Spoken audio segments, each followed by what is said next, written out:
Okay, imagine you're a Nazi general. It's summer 1944. The Allies are pressing hard in Normandy. You know they're coming, you know it. Your intelligence reports are buzzing. Your aerial reconnaissance is showing huge tank movements.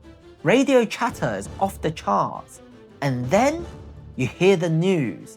The 31st US Infantry Division is right there, on your flank. You can see their trucks. You can hear them talking on the radio. You can feel the vibration of their heavy equipment through the ground.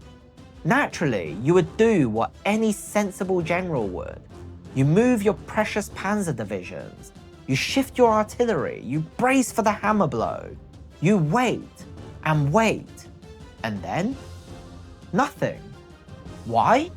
Because the 31st US Infantry Division, the massive force you are so terrified of, the one you spent days preparing for, it wasn't an army. It wasn't a bunch of tough guys with big guns. It was a bunch of painters and sound engineers and actors and a whole lot of blow-up toys. This is the insane, brilliant and completely true story of the 23rd Headquarters Special Troops, better known to history and about to be known to you as the Ghost Army. Welcome to the Curiosity Diary, and today we're pulling back the curtain on one of the wildest, most creative, and frankly hilarious deceptions of the Second World War. Grab a drink and get comfortable for this one.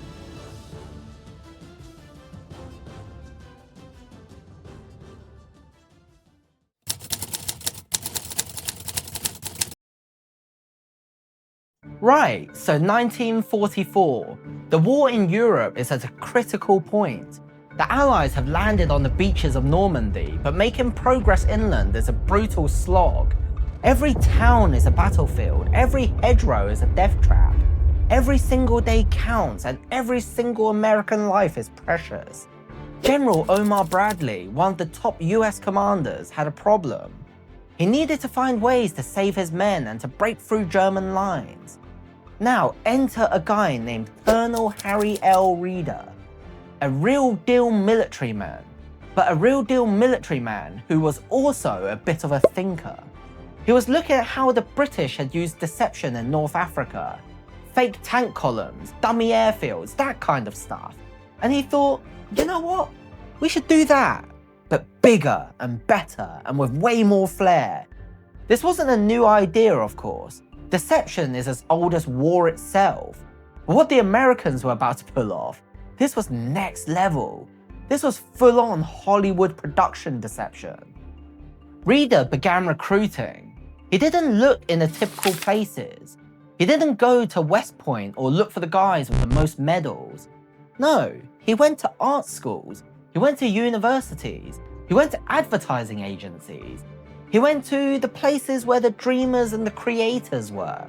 He was looking for people who were smart, creative, good with their hands, and maybe, just maybe, had a slightly unconventional way of looking at the world. And what a crew he assembled. They were the future of artistic brilliance.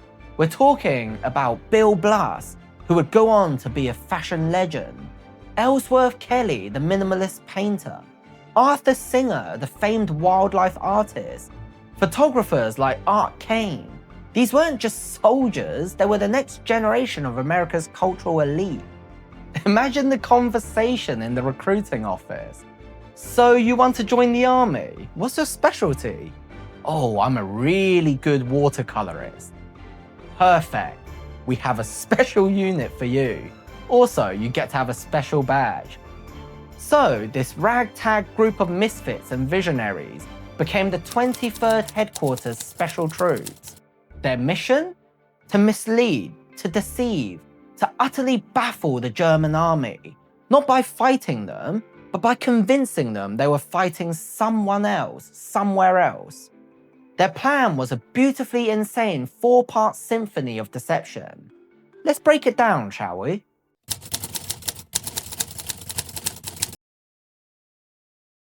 Part 1, the visuals. This is where our artists really got to shine. Their main tool? The inflatable rubber tank. No, seriously. They had hundreds of these things, jeeps, trucks, even airplanes. They'd be transported around in trucks, all deflated and sad looking. And then, under the cover of night, a crew of 10 or 15 guys would get to work with air compressors, and suddenly, a full-size Sherman tank right where there was nothing a minute ago.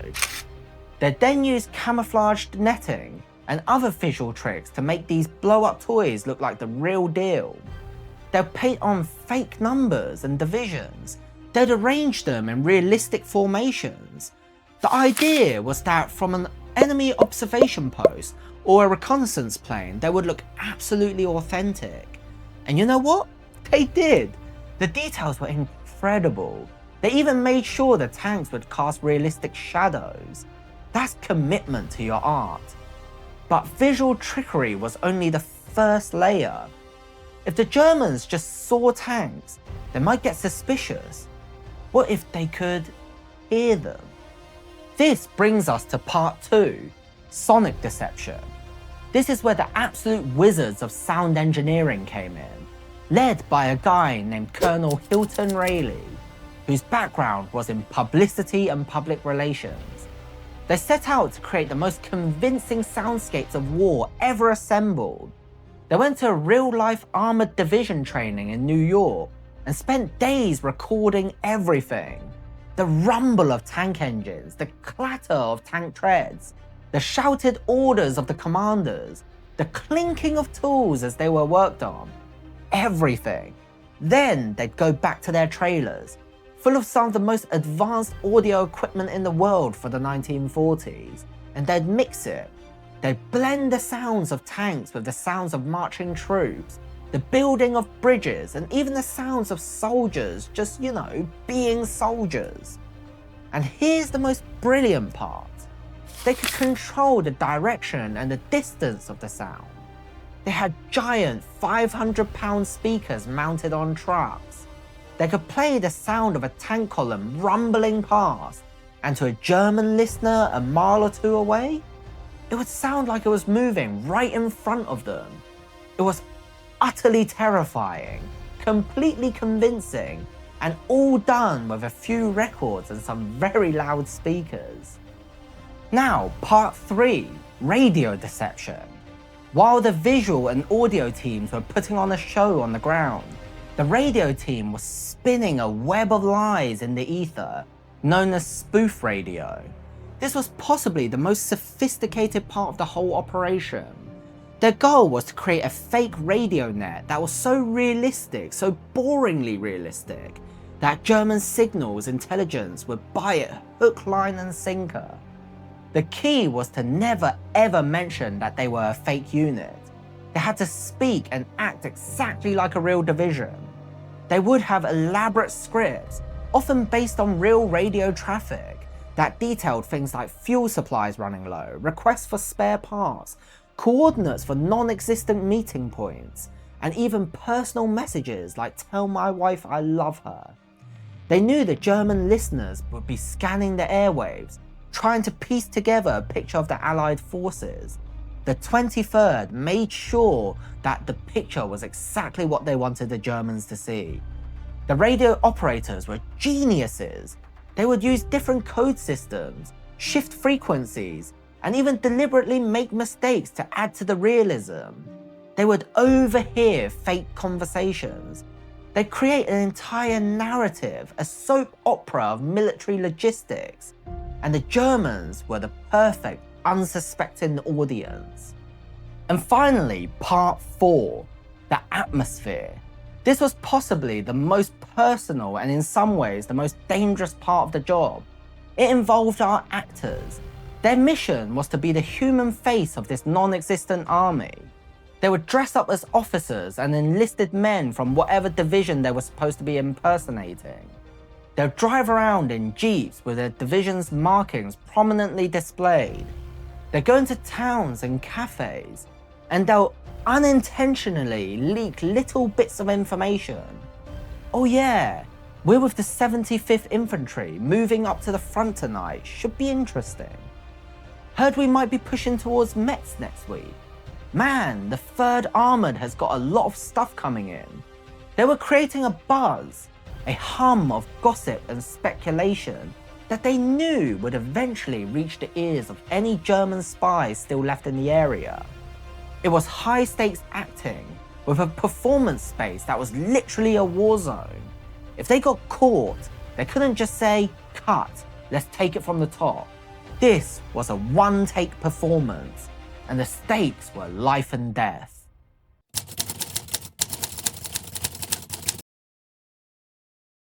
And so you've got the full package: the fake tanks, the fake sounds, the fake radio traffic, and the fake gossip. All together, they could conjure a full 15,000-man division out of thin air. But the true genius of the Ghost Army was how they used all these pieces in concert. They didn't just show a bunch of tanks and call it a day.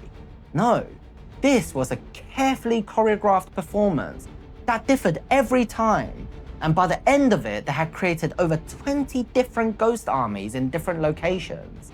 Let's look at one of their most famous operations, Operation Bettembourg in September 1944. General Patton's Third Army was barreling across France. He was moving fast, taking town after town. But as he advanced, a critical gap opened up in his flank. It was about a 25-mile wide, near the town of Metz, and was known as the Gander Gap. There were no Allied troops there, none. If the Germans had launched a counterattack through this gap, it could have been a total disaster. It could have split the Allied forces, cut off supply lines, and put the entire campaign in jeopardy. They needed to plug that gap, and they needed to do it now. But they had no troops to spare. Everyone was engaged in the push forward. So who do you call? Ghost Army. The 23rd rolled in.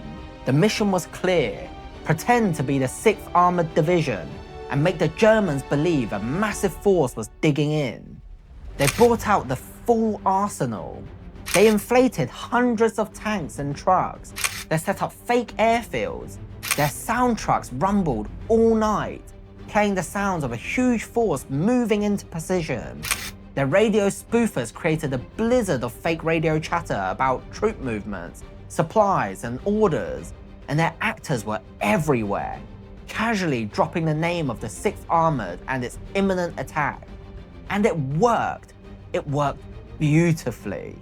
German intelligence reports from the time showed they believed a whole division had been moved into the gap.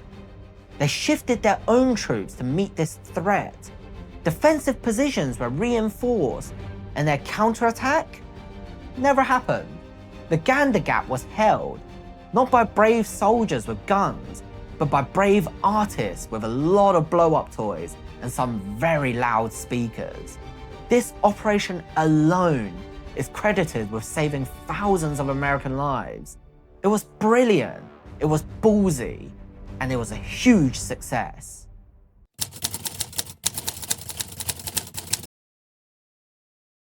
This pattern was repeated again and again throughout the war. They played a huge role during the Battle of the Bulge, creating a fake army to draw German resources away from the true counterattack. They helped cover the Allied crossing of the Rhine River, a key moment in the final push into Germany. In Operation Bettembourg, they impersonated 2 different divisions to confuse the Germans and pave the way for a real attack. They were so good, so convincing, that the Germans often believed they were facing multiple armies, when in reality, they were facing art students. Think about that for a second. An entire nation's military strategy, its troop movements, its offensive and defensive plans, all influenced, manipulated, and controlled by a group of creatives with a flair for the dramatic. It's like something out of a comic book. It was a dangerous job too. They were always operating just behind the front lines, and they were often the first ones to move into a new area. If the Germans had figured it out, they would have been a priority target, but they never did. The deceptions were too layered, too professional, and too bizarre for them to even consider it was real. For decades after the war, their story was a closely guarded secret. It was classified. The official line was that the 23rd was just some minor, administrative unit. The men themselves were sworn to secrecy. They couldn't tell their wives, their children, or their friends what they had done.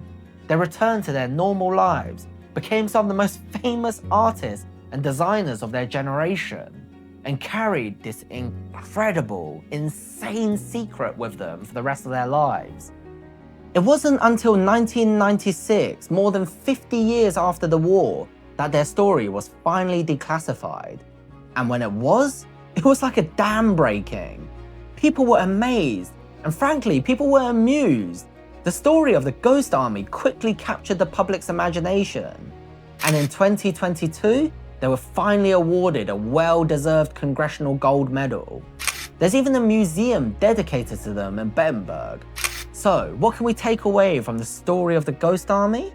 First, it's a powerful reminder that history isn't just made by generals and politicians, but by ordinary people with extraordinary ideas. These were artists and dreamers, not career soldiers, yet they found a way to use their unique skills to save thousands of lives. They didn't pick up a gun, they picked up a paintbrush, a microphone, and a whole lot of blow-up tanks. They understood that sometimes the best way to win a war isn't with more firepower, but with more creativity. And let's be honest, it's also a brilliantly funny story.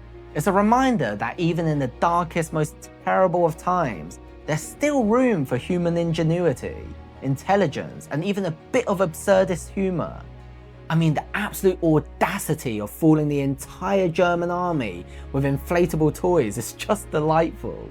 The Ghost Army is a testament to the power of the human spirit, the beauty of creativity, and the undeniable fact that sometimes the most effective weapon in a war isn't a bomb, but a good old-fashioned con. And that is the story of the incredible Ghost Army. I hope you found it as fascinating and mind-blowing as I did. Thanks so much for watching the Curiosity Diary. For more stories, the unexpected and the completely bizarre throughout history, make sure you hit that subscribe button, and I hope to see you in the next one.